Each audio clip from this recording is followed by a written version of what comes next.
जय श्री राधे। ब्रह्मा विष्णु महेश तीनों तपस्वी सन्यासी का स्वरूप धारण कर अनुसुईया के आश्रम पहुंचे। भवती भिक्षा मदेहि मातु भिक्षा मदेहि। अनुसुईया पात्र में अन्न फल लेकर आती है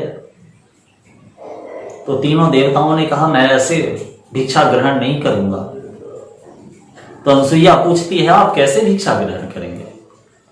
तो तीनों तपस्वियों ने कहा अगर तुम वस्त्र रहित होकर मुझे भिक्षा देगी तो मैं भिक्षा स्वीकार करूंगा, अन्यथा मैं तुझे श्राप दे दूंगा।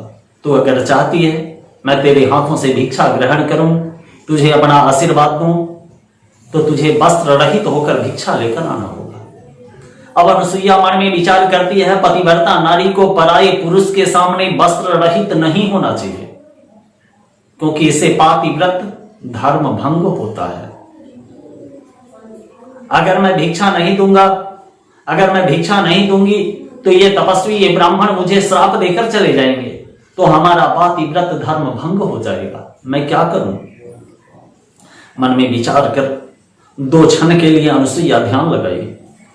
अनुसुईया ने 2 क्षण ध्यान करके परमात्मा को याद की और हाथों में जल लेने के पश्चात अनुसुईया ने मन ही मन ये उच्चारण की, अगर मैं जीवन भर अपने पति को परमात्मा के रूप में उनकी सेवा की हूं, पराये पुरुष का प्रतिबिंब भी मैं नहीं देखी हूं, पराये पुरुष की तरफ कभी दृष्टि नहीं डाली हूं, तो ये तीनों बालक, ये तीनों संत, ये तपस्वी तीनों बालक के रूप में परिवर्तित हो जाए। इतना सुनते ही मेरे बंधुओं, इतना स्मरण करके अनुसुईया हाथों का जल लेकर तीनों तपस्वी की दिशा में छोड़ दी। अब ब्रह्मा विष्णु महेश तीनों नन्हे 2-2 महीने के बालक की अवस्था में बदल गए और अनुसुईया तीनों बालकों को उठाकर अपने गोद में रख लिया। अपना स्तन 2 के मुख में दोनों स्तन को लगा दी और एक को अपने गोद में रखकर लाड प्यार करने लगी, उनकी बलैया उतारने लगी। बारी बारी से तीनों को दुग्ध पिलाने लगी। दुग्ध पिलाना मतलब वस्त्र रहित होना। सुबह से मध्याह्न हुआ, मध्याह्न के बाद संध्या का आगमन हुआ। नारद जी पहुंचे विष्णु लोक। माता लक्ष्मी को प्रणाम करके कहा मां प्रणाम, सब कुशल से तो है ना? माता लक्ष्मी कुछ परेशान थी। नारद जी ने पूछा क्यों परेशान है? अरे स्वामी गए पृथ्वी लोक, अभी तक आए नहीं।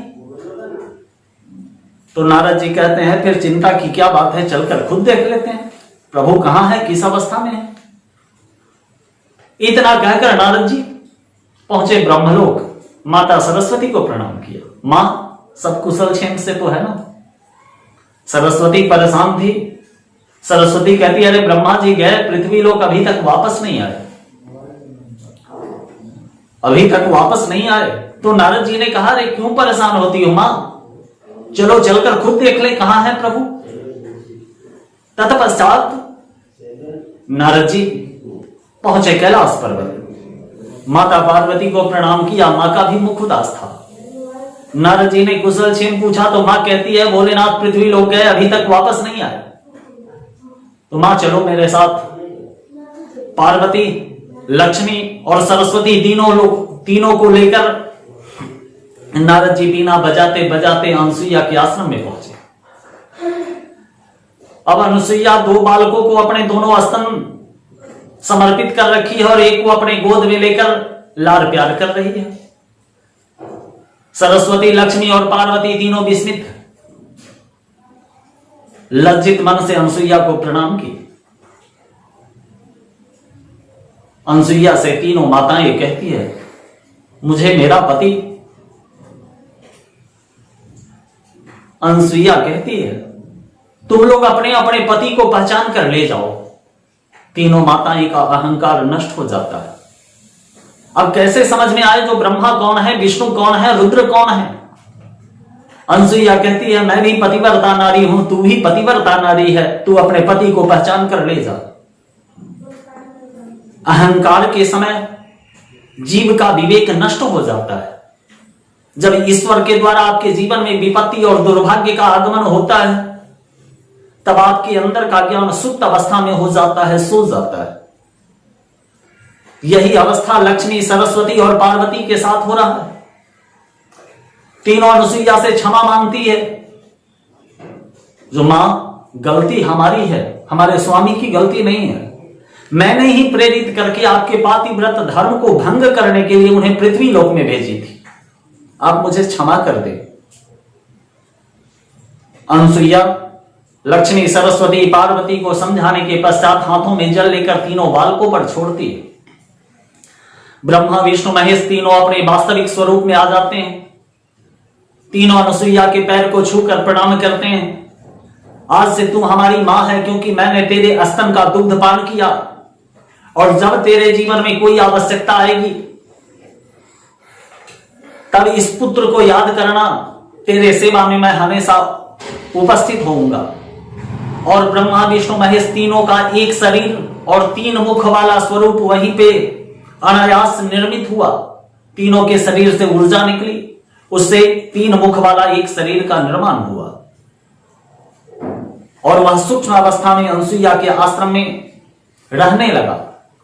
जब भी अनुसुईया को कोई आवश्यकता होती, पुत्रवत ब्रह्मा, विष्णु, महेश तीनों की शक्ति उनके लिए कार्य करती। तीनों अपने अहंकार को नष्ट करके लक्ष्मी, सरस्वती, पार्वती, ब्रह्मा को लेकर सरस्वती ब्रह्मलोक, विष्णु को लेकर लक्ष्मी विष्णुलोक, और भगवान भोलेनाथ को लेकर माता पार्वती रुद्रलोक पहुंचे। ये राजा परीक्षित, मनुष्य को हमेशा अपने अहंकार का समन करना चाहिए।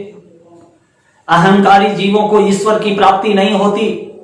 अहंकारी जीवों के द्वारा कोई सत्कार्य नहीं होता।